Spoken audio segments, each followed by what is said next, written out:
Students, நம்ம வந்துட்டு 6th chapter man and environment பார்த்துட்டு இருக்கோம். ஸோ இந்த சாப்டர்ல லாஸ்ட் கிளாஸ்ல வந்துட்டு பாப்புலேஷன் டிஸ்ட்ரிபியூஷன்னா என்ன, எப்படி வந்துட்டு பீப்புள்ஸ் வந்து பாப்புலேஷன் டிஸ்ட்ரிபியூஷன் இருக்குன்னு பார்த்தோம். நெக்ஸ்ட்டு டென்சிட்டி, பாப்புலேஷன் டென்சிட்டினா என்னன்னு பார்த்தோம்.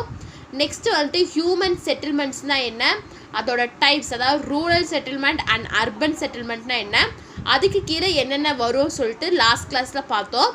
இந்த கிளாஸில் இந்த லெசனோட எண்டுக்கு வந்துட்டோம். எக்கனாமிக் ஆக்டிவிட்டினா என்ன, அதில் இருக்கக்கூடிய டைப்ஸ், அப்புறம் வந்துட்டு என்விரான்மெண்டல் இஷ்யூஸ் தான் வந்துட்டு இந்த கிளாஸில் நம்ம டிஸ்கஸ் பண்ண போகிறோம். பேஜ் நம்பர் 250 இருக்கு. ஃபஸ்ட்டு எக்கனாமிக் ஆக்டிவிட்டினா என்ன. Economic activities are those efforts or actions that involve production, distribution and consumption of commodities and services at all levels with a region. அதாவது எக்கனாமிக் ஆக்டிவிட்டிங்கிறது ஒரு எஃபெக்ட் இல்லாட்டி ஒரு ஆக்ஷன். எதுக்காகனா involve பண்ணுறது, நம்மளை வந்துட்டு இன்வால்வ் பண்ணுறாங்க. எதுலன்னா ப்ரொடக்ஷனில், டிஸ்ட்ரிபியூஷனில், கன்சப்ஷனில், அதாவது கூட்ஸ் அண்ட் கமாடிட்டிஸை ப்ரொடக்ஷன் பண்ணுற அந்த யூனிட்லேயும், அதை டிஸ்ட்ரிபியூட் பண்ணுறதுலையும், அதை கன்சப்ஷன் பண்ணுறதுலையும் நம்மளை வந்து இன்வால்வ் பண்ணுறாங்க. அதாவது எல்லா ரீஜியன்ஸையும் இன்வால்வ் பண்ணுறாங்க. அதை தான் நம்ம என்னென்னு சொல்கிறோன்னா எக்கனாமிக் ஆக்டிவிட்டி அப்படின்னு சொல்கிறோம். ஸோ இதில் டைப்ஸ் ஆஃப் எக்கனாமிக் ஆக்டிவிட்டீஸ்னு பார்க்கும்போது 5 டைப்ஸ் இருக்குது. Primary activity, secondary activities, tertiary activities, quaternary activities and quinary ஆக்டிவிட்டின்னு சொல்லிட்டு 5 டைப்ஸ் இருக்குது. ஸோ ப்ரைமரி ஆக்டிவிட்டி அப்படின்னா என்னென்னா, primary activities pertain to the extraction of raw material from the earth surface. அதாவது earth surfaceல raw material extract பண்ணுறது தான் வந்துட்டு primary activity அப்படிங்கிறாங்க. ஸோ எக்ஸாம்பிள் என்னென்னா ஃபுட் கேதரிங், ஹண்டிங், ஃபிஷ்ஷிங், கேட்டில் ரியரிங், மைனிங் அண்ட் அக்ரிகல்ச்சர். அதாவது வந்துட்டு ஒரு ரா மெட்டீரியல் இல்லாமல் நம்மளால் எதுவுமே ஒரு கூட்ஸாக கொண்டு வர முடியாது. ஸோ ப்ரைமரி ஆக்டிவிட்டி அப்படிங்கும்போது நம்ம ரா மெட்டீரியல் அப்டைன் பண்ணுறதா வந்துட்டு ப்ரைமரி ஆக்டிவிட்டின்னு சொல்கிறாங்க. ஸோ அதுக்கு தான் இந்த எக்ஸாம்பிள்ஸ் தான் கொடுத்துருக்காங்க. நெக்ஸ்ட்டு செகண்டரி ஆக்டிவிட்டீஸ்னு பார்க்கும்போது, secondary activities transform raw materials into finished goods. அதாவது ப்ரைமரி ஆக்டிவிட்டியில் நம்ம அப்டைன் பண்ண ரா மெட்டீரியல்ஸ் வந்துட்டு ஒரு ஃபினிஷ்டு கூட்ஸாக மாற்றுற டிரான்ஸ்ஃபார்மேஷன் தான் வந்துட்டு செகண்டரி ஆக்டிவிட்டிங்கிறாங்க. Example iron and steel industries, automobile manufacturing etcetera. அதாவது அயர்ன் அண்ட் ஸ்டீல் இண்டஸ்ட்ரியில் வந்துட்டு அயன் ஒரு கோரை எடுத்துகிட்டு வருவாங்க. ஸோ அதை வந்துட்டு மாற்றி ஒரு ஃபுல் கூட்ஸ், ஒரு மேனுஃபேக்சரான ஃபுல் கமாடிட்டியாக வந்துட்டு அதை மாற்றுவாங்க, ட்ரான்ஸ்ஃபார்ம் பண்ணுவாங்க. அதான் வந்துட்டு எக்ஸாம்பிளாக கொடுத்துருக்காங்க. நெக்ஸ்ட்டு ஆட்டோமொபைல் மேனுஃபேக்சரிங் பார்க்கும்போது சின்ன சின்ன பார்ட்ஸை எல்லாம் ஒன்றா இது பண்ணி ஒரு கார், ஒரு பைக்குங்கிற அந்த ரேஞ்சுக்கு அதை ஃபுல்லாக மேனுஃபேக்சர் பண்ணுறாங்க. ஸோ அதுதான் வந்துட்டு செகண்டரி ஆக்டிவிட்டீஸ். டெர்ஷியரி ஆக்டிவிட்டி அப்படின்னா என்னென்னா, activities which by themselves do not produce goods. அதாவது வந்துட்டு ஆக்டிவிட்டி வந்துட்டு இந்த ஆக்டிவிட்டியில் வந்துட்டு அவங்க வந்துட்டு கூட்ஸை வந்துட்டு ப்ரொடியூஸ் பண்ண மாட்டாங்க, ஆனால் அப்படி ப்ரொடியூஸ் ஆகிற கூட்ஸுக்கு வந்துட்டு சப்போர்ட் பண்ணுவாங்க அப்படின்னு சொல்கிறாங்க. அதுதான் சொல்கிறாங்க. But support the process of production are called tertiary activities. Primary ஆக்டிவிட்டிக்கும் செகண்டரி ஆக்டிவிட்டியில் நடக்கிற ப்ராசஸ்க்கு வந்துட்டு இந்த டெர்ஷியரி ஆக்டிவிட்டி சப்போர்ட் பண்ணும் அப்படிங்கிறாங்க. ஸோ எக்ஸாம்பிள் என்ன, transport, communication, banking, storage and trade. அதாவது இப்போ ஃபினிஷ்டு ஒரு கூட்ஸ் வந்துட்டு ஃபினிஷ் ஆகிடுச்சு, இதை வந்துட்டு நம்ம இன்னொரு இடத்துக்கு கொண்டு போகணும் அப்படின்னா நமக்கு டிரான்ஸ்போர்ட் தேவைப்படும். நம்ம அந்த இடத்துல இருக்கவங்க கூட கம்யூனிகேட் பண்ணணும். ஸோ அதை ஸ்டோரும் பண்ணணும், அதே மாதிரி நம்ம இம்போர்ட் எக்ஸ்போர்ட் பண்ணணும். ஸோ இதுக்கெல்லாம் வந்துட்டு எது காரணமாக இருக்குது, இந்த செகண்டரி ஆக்டிவிட்டி காரணமாக இருக்குது. ஸோ அதான் சொல்கிறாங்க ப்ரைமரி ஆக்டிவிட்டியை செகண்டரி ஆக்டிவிட்டி சப்போர்ட் பண்ணுங்கிறாங்க. இதான் வந்துட்டு டெர்ஷியரி. நெக்ஸ்ட்டு குவாட்டர்னரி ஆக்டிவிட்டினா, activities related to research and development as well as knowledge are called quaternary activities. அதாவது activities related to research and development. அதாவது ரிசர்ச், நம்ம எக்கானமியோட ரிசர்ச்சையும் ரிசர்ச் பண்ணி நம்ம டெவலப் பண்ணுறதுக்கு என்னென்ன ஆக்டிவிட்டி ரிலேட்டாக இருக்கோ அதுதான் வந்துட்டு குவாட்டர்னரி ஆக்டிவிட்டி அப்படின்னு சொல்கிறோம். Example services like consultation, education and banking. அதாவது எஜுகேஷன் அண்ட் பேங்கிங் வந்துட்டு ரொம்பவே முக்கியம். எஜுகேஷன் இல்லை அப்படின்னா ஒன்றுமே நம்மளால் எந்த டெவலப்மெண்ட்டும் ஆகாது. ஸோ அதான் வந்துட்டு குவாட்டர்னரி ஆக்டிவிட்டி அப்படிங்கிறாங்க. குயினரி ஆக்டிவிட்டினா என்னென்னா, the activity that focus on the creation, rearrangement and interpretation of new and existing ideas are call quinary activities. அதாவது வந்துட்டு ஒரு கிரியேஷன், அது ஃபோக்கஸ் ஆன் த கிரியேஷன், ஒன்று புதுசாக கொண்டு வரது, அதை வந்துட்டு ரீஅரேஞ்ச் பண்ணுறது அண்டு ஒரு நியூ ஐடியாஸை கொண்டு வரது தான் வந்துட்டு குயினரி ஆக்டிவிட்டீஸ் அப்படிங்கிறாங்க. It includes the highest levels of decision making in a society or an economy. So இதில் என்ன இன்க்ளூட் ஆகுனா decision making, society level, economy level, highest லெவலில் வந்துட்டு டெசிஷன் எடுக்கிறதெல்லாம் வந்துட்டு இது கீழே வரும். Example senior business executives, scientist and policy makers in the கவர்மெண்ட்டில் இருக்கக்கூடிய senior business executives, scientist and policy makers எல்லாருமே வந்துட்டு இந்த குயினரி ஆக்டிவிட்டி கீழே தான் வருவாங்க. ஸோ எக்கனாமிக் ஆக்டிவிட்டின்னு பார்க்கும்போது அதில் 5 டைப்ஸ் இருக்குது. Primary activity, secondary activity, tertiary activity, quaternary and quinary. Primary ஆக்டிவிட்டிங்கிறது வந்துட்டு ரா மெட்டீரியலை அப்டைன் பண்ணுறது, அந்த ரா மெட்டீரியல்லேருந்து ஒரு ஃபினிஷ்டு கூட்ஸாக ஒரு கமாடிட்டியை கொண்டு வரது வந்துட்டு செகண்டரி ஆக்டிவிட்டீஸ். ஸோ அந்த செகண்டரி ஆக்டிவிட்டியும் ப்ரைமரி ஆக்டிவிட்டியும் சப்போர்ட் பண்ணுறது வந்துட்டு டெர்ஷியரி ஆக்டிவிட்டி. குவாட்டர்னரி ஆக்டிவிட்டினா நம்ம அப்படி ரிலேட் பண்ணி நம்ம கொண்டு வர ப்ரொடக்ஷனை வந்துட்டு எப்படி டெவலப் பண்ணலாம் அப்படிங்கிறது வந்துட்டு அந்த நாலேஜ் தான் வந்துட்டு குவாட்டர்னரி ஆக்டிவிட்டி. குயினரி ஆக்டிவிட்டினா வந்துட்டு அந்த எக்கானமி லெவலில், சொசைட்டி லெவலில், ஹை லெவலாக டெசிஷன் எடுக்கிறதா வந்துட்டு குயினரி ஆக்டிவிட்டி அப்படின்னு சொல்கிறாங்க. நெக்ஸ்ட் டாபிக் என்ன, environmental issues.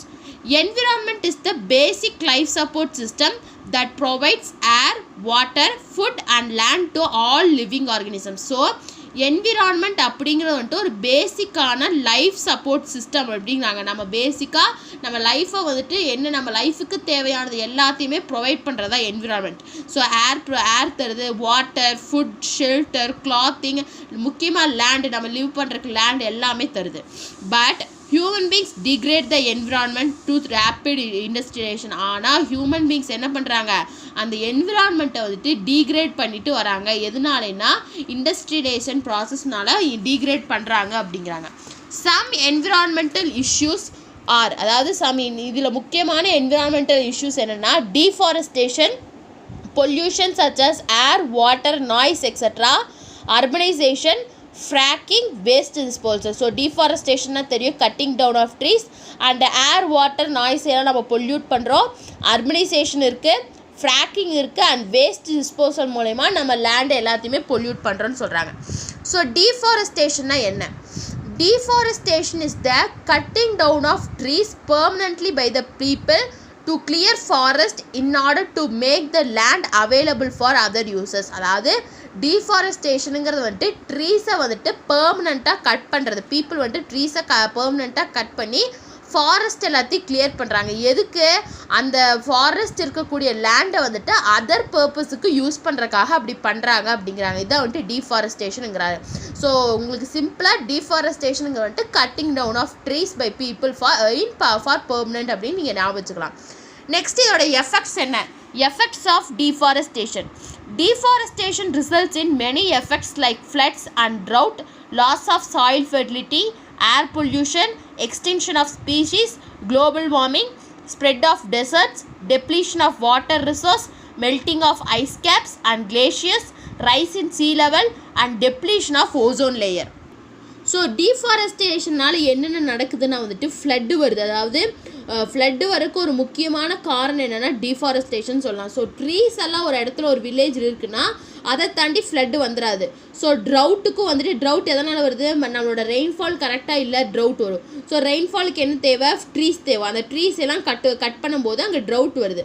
Next soil fertility, soil இருக்கக்கூடிய ஃபெர்டிலிட்டி கண்டென்ட் வந்துட்டு லாஸ் ஆகுது. நெக்ஸ்ட்டு ஏர் பொல்யூஷன் ஆகுது. ஸோ எக்ஸ்டென்ஷன் ஆஃப் ஸ்பீஷீஸ், அந்த ஃபாரஸ்ட்டில் இருக்கக்கூடிய அனிமல்ஸ்லாம் எக்ஸ்டின்ட் அழிய ஆரம்பிக்குது. நெக்ஸ்ட்டு குளோபல் வார்மிங் நடக்குது. ஸோ ஃபாரஸ்ட்டில் நம்ம கட் பண்ணிட்டு வர வர வர ட்ரீஸ் எல்லாம் குறைஞ்சி அதெல்லாம் வந்துட்டு பாலை வனங்களாக, அதாவது டெசர்ட்டாக மாறிடுது. Next depletion of water resource, water resource content வந்துட்டு டெப்ளீட், அதாவது டிக்ரீஸ் ஆக ஆரம்பிக்குது. நெக்ஸ்ட்டு ஐசஸ் அண்ட் கிளேஷியர்ஸ்லாம் வந்துட்டு உருக ஆரம்பிக்குது. சீ லெவல் ரைஸ் ஆகுது. அதே மாதிரி ozone, depletion of ozone layer வருது அப்படிங்கிறாங்க. The United Nations Conference on Environment and Development, by name Earth Summit Conference, held at Rio de Janeiro, Brazil on June 1992, concluded that, அதாவது வந்துட்டு யுனைடெட் நேஷன் கான்ஃபரன்ஸ், அதாவது environment and development, அந்த கான்ஃபரன்ஸில் வந்துட்டு எங்கே நடக்குதுன்னா அந்த கான்ஃபரன்ஸ் நடக்கிற அந்த இதுக்கு பேர் என்ன? எர்த் சம்மிட் கான்ஃபரன்ஸ், அதாவது எர்த் சம்மிட் கான்ஃபரன்ஸ் ESCன்னு சொல்லுவாங்க. இது எங்கே நடக்குன்னா பிரேசிலில் இருக்கக்கூடிய ரியோடி ஜெனிரோவில் நடக்குது ஜூன் 1992. அங்கே என்ன கன்க்ளூட் பண்ணுறாங்க அப்படின்னா என்ன சொல்கிறாங்கன்னா, all member countries should reduce their emission of carbon dioxide, methane and other greenhouse gases thought to be the responsible for global warming. அதாவது அந்த ஆர்கனைசேஷன் யுனைடெட் நேஷன் கான்ஃபரன்ஸ் அந்த ஆர்கனைசேஷனில் இருக்கக்கூடிய எல்லா மெம்பர் கண்ட்ரிஸும் வந்துட்டு அவங்க யூஸ் பண்ணக்கூடிய carbon dioxide, methane and other greenhouse கேஸஸ்லாம் அவங்க நம்ம யூஸ் பண்ணுற கேஸஸ் எல்லாம் அவங்க வந்துட்டு ரெடியூஸ் பண்ணணும். ஏன்னா வந்துட்டு அதுதான் வந்துட்டு ஒரு குளோபல் வார்மிங்க்கு ஒரு முக்கியமான காரணமாக இருக்குது. ஸோ அதையெல்லாம் ரெடியூஸ் பண்ணணும்னு சொல்லிட்டு அந்த டெசிஷனை வந்துட்டு அந்த இதில் எடுக்கிறாங்கன்னு சொல்கிறாங்க. ஸோ இதான் வந்துட்டு effects of deforestation. Next conservation of forest. So ஃபாரஸ்ட்டை நம்ம எப்படி வந்துட்டு பாதுகாக்கலாம்? Conservation of forest can be done through the regulation of cutting of trees. அதாவது வந்துட்டு ஃபாரஸ்ட்டை நம்ம எப்படி கன்சர்வ் பண்ணலாம் அப்படின்னா வந்துட்டு ட்ரீஸை வந்துட்டு கட் பண்ணாமல் நம்மளால் ரெகுலேட் பண்ணலாம் அப்படின்னு சொல்கிறாங்க. Control over forest fire. Through regular monitoring and controlling the movement of people, forest fire can be prevented. அதாவது ஃபாரஸ்ட்லாம் ஃபயர் வரும் சொல்லுவாங்களா, காட்டுத்தீன்னு சொல்லுவாங்களா, அதை எப்படி கண்ட்ரோல் பண்ணாங்கன்னா ரெகுலராக மானிட்டர் பண்ணி அதை கண்ட்ரோல் பண்ணும். பீப்புள் வந்துட்டு மூமெண்ட், அந்த பீப்புள் வந்துட்டு ஃபாரஸ்ட்டுக்கு போகிற பீப்புள்ஸோட மூமெண்ட்டை வந்துட்டு ரெகுலராக மானிட்டர் பண்ணி கண்ட்ரோல் பண்ணுனா அப்படின்னா ஃபாரஸ்ட் ஃபயரை வந்து நம்மளால் ப்ரிவென்ட் பண்ண முடியுங்கிறாங்க. Proper use of forest products. We depend on forest for our survival. From air we breathe, the wood we use. அதாவது வந்துட்டு நம்ம வந்துட்டு ஃபாரஸ்ட்டு தான் நம்மளோட சர்வைவல், நம்ம லைஃப்பை வந்துட்டு இது பண்ணுறக்கு வந்துட்டு நம்ம ஃபாரஸ்ட்டை தான் டிபெண்ட் பண்ணியிருக்கோம். நம்ம சுவாசிக்கிற காற்றுலேருந்து நம்ம யூஸ் பண்ணக்கூடிய வுட்டு வரைக்கும். Besides providing habitats for animals and livelihood for humans, forest products are one of the most essential things in our daily life. அதாவது வந்துட்டு ஹேபிடேட், அனிமல்ஸுக்கு ஒரு ஹேபிடேட், அதே வந்து மாதிரி ஹியூமன்ஸுக்கும் ரொம்ப முக்கியம். ஸோ அந்த ஃபாரஸ்ட்லேருந்து வரக்கூடிய ப்ராடக்ட்ஸ் வந்துட்டு ரொம்ப எசென்ஷியல் ரொம்ப முக்கியமானது நம்மளோட டே டு டே லைஃப்பில். therefore we must use forest products properly. So அதனால் வந்துட்டு நம்ம ஃபாரஸ்ட்லேருந்து வரக்கூடிய ப்ராடக்ட்ஸ் வந்துட்டு ப்ராப்பராக யூஸ் பண்ணணும். ஸோ இதான் இப்படி இந்த ஸ்டெப்ஸை ஃபாலோ பண்ணோம்னா நம்மளால் ஃபாரஸ்ட்டை வந்துட்டு கன்சர்வ் பண்ண முடியும் அப்படின்னு சொல்கிறாங்க. நெக்ஸ்ட்டு பாருங்கள், சஸ்டைனபிள் டெவலப்மெண்ட். ஸோ சஸ்டைனபிள் டெவலப்மெண்ட்னா என்ன? 1987 the Brundtland Commission cited the definition of sustainability. அதாவது 1987 Brundtland Commission வந்துட்டு சஸ்டைனபிலிட்டி அப்படின்னா என்னன்னு சொல்லிட்டு ஒரு டெஃபினேஷன் கொடுக்குறாங்க. Sustainable development is development that meets the needs of present without compromising the ability of future generation to meet their own needs. அதாவது sustainable டெவலப்மெண்ட்டுங்கிறது வந்துட்டு ஒரு டெவலப்மெண்ட் என்னென்னா, இப்போ ப்ரெசண்ட்டில் என்னென்ன தேவைப்படுதோ அந்த என்னென்ன தேவையோ அந்த தேவையை, அதாவது நமக்கு தேவைப்படக்கூடிய நீட்ஸை வந்துட்டு மீட் பண்ணும். ஆனால் வந்துட்டு அது வந்துட்டு ஃப்யூச்சர் ஜென்ரேஷன் வந்துட்டு பாதிக்கக்கூடாது. ஸோ அதை தான் என்ன சொல்கிறாங்கன்னா சஸ்டைனபிள் டெவலப்மெண்ட் சொல்கிறாங்க. So sustainable development is the development that meets the needs of the present. அதாவது அந்த டெவலப்மெண்ட் வந்துட்டு இப்போ இருக்கக்கூடிய நீட்ஸை வந்துட்டு மீட் பண்ணணும் without compromising the ability of future generation. ஆனால் ஃப்யூச்சர் ஜென்ரேஷனோட இதை வந்துட்டு பாதிச்சிருக்கக்கூடாது, அவங்களோட நீட்ஸை வந்துட்டு அவங்க மீட் பண்ணுறக்கு அதை வந்துட்டு இது வந்துட்டு பாதிச்சிடக்கூடாது. ஸோ அந்த டெவலப்மெண்ட்டை தான் நம்ம என்னென்னு சொல்கிறோன்னா சஸ்டைனபிள் டெவலப்மெண்ட் அப்படின்னு சொல்கிறோம். For sustainable development to be achieved, அதாவது சஸ்டைனபிள் டெவலப்மெண்ட் எப்படி அச்சீவ் பண்ணலாம் அப்படின்னா, it is crucial to harmonise 3 core elements. அதாவது 3 எலமெண்ட்ஸ் மூலமா நம்மளால் அதை அச்சீவ் பண்ண முடியும். அதாவது economic growth, social aspects and environmental production. So இந்த 3 நாளை வந்துட்டு நம்மளால் வந்துட்டு இந்த சஸ்டைனபிள் டெவலப்மெண்ட்டை அச்சீவ் பண்ண முடியும் அப்படிங்கிறாங்க. These elements are interconnected and are crucial for the well-being of individual and society. So இந்த 3 எலமெண்ட்ஸும் வந்து ஒன்றுக்கு ஒன்று வந்துட்டு இன்டர்கனெக்ட் ஆகிருக்கு. ஸோ இதுதான் வந்துட்டு ஒரு இண்டிவிஜுவல் ஆகட்டும் ஒரு சொசைட்டி ஆகட்டும் அதோட வெல்பீயிங்க்கு காரணமாக இருக்குங்கிறாங்க. To achieve true sustainability we need to balance the economic, social and environmental factors of sustainability in equal harmony. அதாவது வந்துட்டு நம்ம ஒரு உண்மையான சஸ்டைனபிலிட்டியை ரீச் பண்ணோம் அச்சீவ் பண்ணோம் அப்படின்னா வந்துட்டு நம்மளோட எக்கனாமிக், சோஷியல் அண்ட் என்விரான்மெண்டல் ஃபேக்டர்ஸை வந்துட்டு நம்ம பேலன்ஸ் பண்ணணும் அப்படிங்கிறாங்க. ஸோ அதுதான் ஃபஸ்ட்டு கொடுத்துருக்காங்க. சோஷியல் சஸ்டைனபிலிட்டினா என்ன? The ability of the social system such as country, family or organization to function at a defined level of social well-being and harmony is called social sustainability. Social சஸ்டைனபிலிட்டினா என்னென்னா, ஒரு social system, அது கண்ட்ரியாக இருக்கலாம், இல்லாட்டி family, நம்ம ஃபேமிலியாக இருக்கலாம், ஏதாவது ஒரு ஆர்கனைசேஷனாக இருக்கலாம், அது வந்துட்டு ஒரு டிஃபைன் லெவல், ஒரு டெஃபினட் லெவலில் வந்து ஃபங்க்ஷன் ஆகணும். அதாவது சோஷியல் வெல்பீயிங்காகவும் நல்ல வெல்பீயிங்காகவும் அது வந்துட்டு ஃபங்க்ஷன் ஆகும். அதைத்தான் நம்ம என்ன சொல்கிறோன்னா சோஷியல் சஸ்டைனபிலிட்டின்னு சொல்கிறோம்.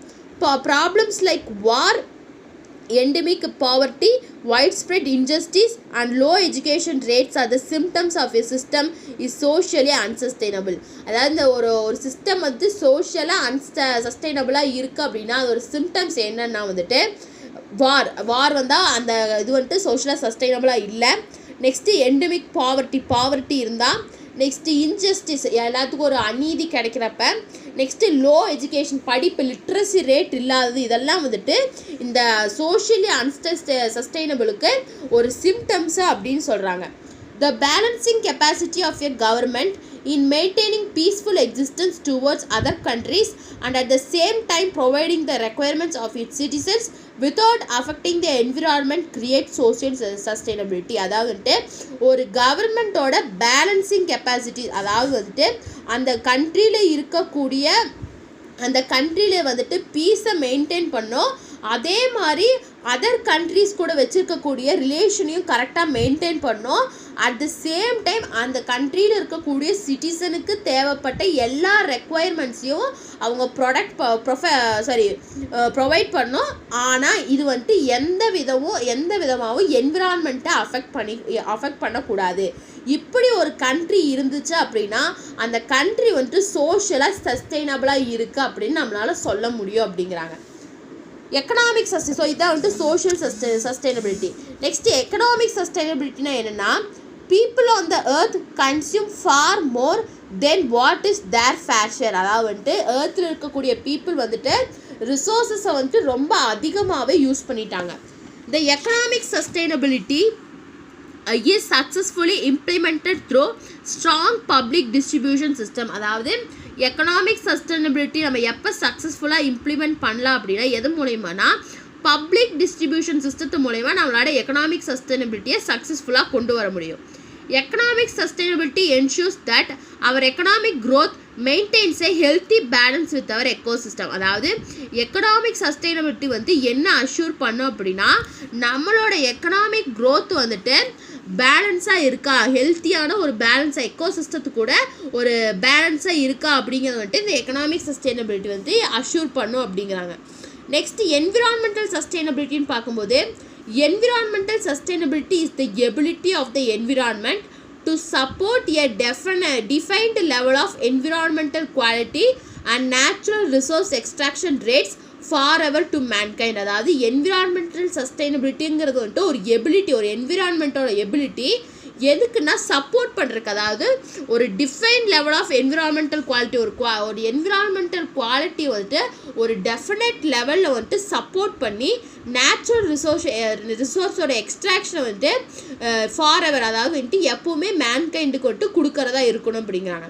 unnecessary disturbance to the environment should be avoided whenever possible to sustain our environment. அதாவது என்விரான்மெண்ட்டை டிஸ்டர்ப் பண்ணக்கூடிய அன்னெசரி டிஸ்டர்பன்ஸஸ் எல்லாம் வந்துட்டு நம்ம அவாய்ட் பண்ணணும். ஏன்னா வந்துட்டு நம்ம என்விரான்மெண்ட்டில் வந்துட்டு சஸ்டெயின் ஆகிறதுக்கு அப்படிங்கிறாங்க. ஸோ இதான் வந்துட்டு என்விரான்மெண்டல் சஸ்டைனபிலிட்டி. நெக்ஸ்ட்டு பாருங்கள், why is sustainability important? ஏன் வந்துட்டு சஸ்டைனபிலிட்டி வந்துட்டு இம்பார்ட்டண்ட் அப்படின்னு சொல்கிறேன்னா, the excessive use of natural and man-made resources deplete its availability for further future generation. அதாவது நம்ம எக்ஸஸாக நேச்சுரல் மேன்மேட் ரிசோர்ஸஸை வந்து யூஸ் பண்ணோம் அப்படின்னா ஃப்யூச்சர் ஜென்ரேஷனுக்கு நம்ம எதையுமே வைக்க முடியாது. We need to look our planet, our resources and our people to ensure that we can hand over our planet to our children to live in a true sustainability. நாம் வந்துட்டு நம்ம பிளானட்டை பார்க்கணும், நம்மளோட ரிசோர்ஸஸ், நம்மளோட நேச்சுரல் ரிசோர்ஸஸை பார்க்கணும், நம்மளோட peoples எப்படி இருக்காங்கன்னு பார்த்து நம்ம வந்துட்டு இப்போ இருக்கக்கூடிய கரண்ட் ஜென்ரேஷன் வந்துட்டு இது எல்லாத்தையுமே வரக்கூடிய ஃப்யூச்சர் ஜென்ரேஷன் கையில் ஹேண்ட் ஓவர் பண்ணணும். ஸோ அப்படி ஹேண்ட் ஓவர் பண்ணுறது தான் வந்துட்டு ஒரு ட்ரூவான சஸ்டைனபிலிட்டி அப்படிங்கிறாங்க. Hence conservation and awareness are the two important terms that can bring sustainability to our living. So conservation அப்படிங்கிறதும் அவேர்னஸ் அப்படிங்கிறதும் வந்துட்டு ரெண்டு முக்கியமான டேர்ம்ஸ். எதுக்காகனா சஸ்டைனபிலிட்டியை வந்துட்டு கொண்டு வரக்காக அப்படிங்கிறாங்க. when we use the word sustainability to maintain, it means maintain it forever. அதாவது நம்ம ஒவ்வொரு வாட்டி வந்துட்டு சஸ்டைனபிலிட்டி அப்படிங்கிறத யூஸ் பண்ணும்போது மெயின்டைன் பண்ணுறது. ஸோ அவங்க வந்துட்டு எப்போவுமே ஃபார்எவர் எப்போவுமே வந்துட்டு இந்த ரிசோர்ஸஸ்லாம் மெயின்டைன் பண்ணணும் அப்படிங்கிறாங்க. This is because our actions have a lasting effect on the environment and we should protect it for our future generation. ஆனால் ஏன் சொல்கிறேன்னா நம்மளோட ஆக்ஷன்ஸ் இப்போ வந்துட்டு ஒரு லாஸ்ட் எஃபெக்டில் இருக்குது. நம்ம இப்போ ஆக்ஷன் எடுத்து அந்த என்விரான்மெண்ட்டை ப்ரொடெக்ட் பண்ணி நம்ம ஃப்யூச்சர் ஜென்ரேஷனை வந்துட்டு ப்ரொடெக்ட் பண்ணணும் அப்படின்னு சொல்கிறாங்க. ஸோ இதனால தான் வந்துட்டு சஸ்டைனபிலிட்டி அப்படிங்கிறது வந்துட்டு ரொம்பவே இம்பார்ட்டண்ட்டாக இருக்குது அப்படின்னு சொல்கிறாங்க. ஸோ சஸ்டைனபிள் டெவலப்மெண்ட்னு பார்க்கும்போது சோஷியல் சஸ்டைனபிலிட்டி எப்படி அச்சீவ் பண்ணுறோம், அதோட சிம்டம்ஸ் என்னென்னு பார்த்தோம். நெக்ஸ்ட்டு எக்கனாமிக் சஸ்டைனபிலிட்டி எப்படி இம்ப்ளிமெண்ட் பண்ணான்னு பார்த்தோம். நெக்ஸ்ட்டு என்விரான்மெண்டல் சஸ்டைனபிலிட்டியில் என்ன, அப்புறம் ஏன் வந்துட்டு சஸ்டைனபிலிட்டி இம்பார்ட்டண்ட் அப்படின்னு சொல்லி பார்த்துருக்கோம். ஸோ இதோட இந்த சாப்டர் வந்துட்டு முடியுது. உங்களுக்கு ஏதாச்சும் டவுட் இருந்தால் கமெண்ட் பண்ணுங்கள். இந்த வீடியோ கிளாஸ் பிடிச்சிருந்தால் லைக் பண்ணுங்கள், ஷேர் பண்ணுங்கள் அண்ட் சப்ஸ்கிரைப் பண்ணுங்கள். தேங்க்யூ.